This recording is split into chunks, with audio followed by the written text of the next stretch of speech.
Well, welcome everybody to week 4 of our June online program for the alumni of the Sunshine Coast Health Center up here in Powell River, British Columbia. And this month we're talking about co-occurring disorders.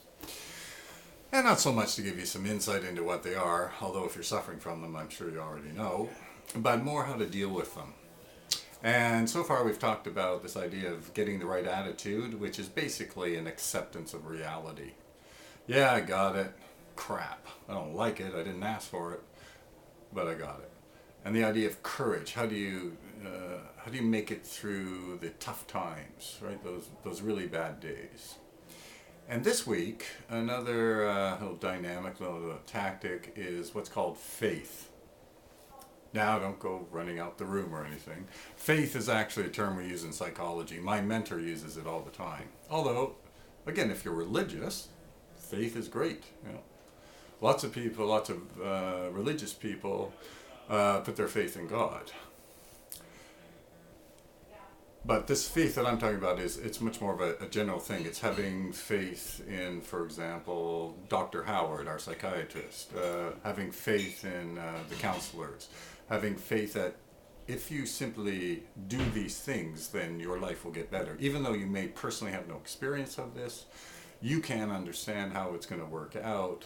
But it's to have faith that things will in fact work out if you just, take care of yourself and do what Dr. Howard tells you to do, that sort of thing.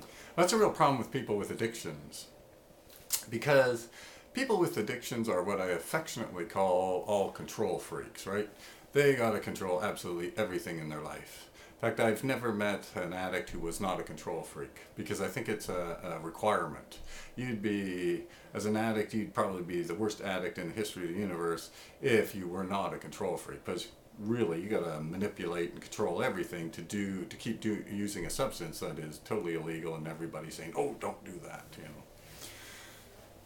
And this is one of the great struggles of people in early recovery. How do I change this attitude I've got that I have to control everything in order to protect myself? And that's why if you've been to the 12-step program, you know that number one on the hit list for just staggeringly difficult things to do is get step 3, right? This concept of turning your will and your life over to this higher power. What are you, nuts? I don't even believe in God. It's crazy, right? But it's because what we're asking you to do is give up control. So if you're struggling from like depression or attention deficit and everything, and you have your tactics for dealing with it, no question. Maybe attention deficit, typical things are, create excitement in your life and use lots of drugs and just party. But what we're asking you to do is, okay, well, here's some other things you can do and have faith that this is all going to work out, which means you got to resist this urge to keep taking control, right? Because, I'm depressed. I know how to deal with this depression. And I know I can make this phone call and make it go away, right? Or I got this anxiety. Well, I got my buddies sell some of those great pills, right?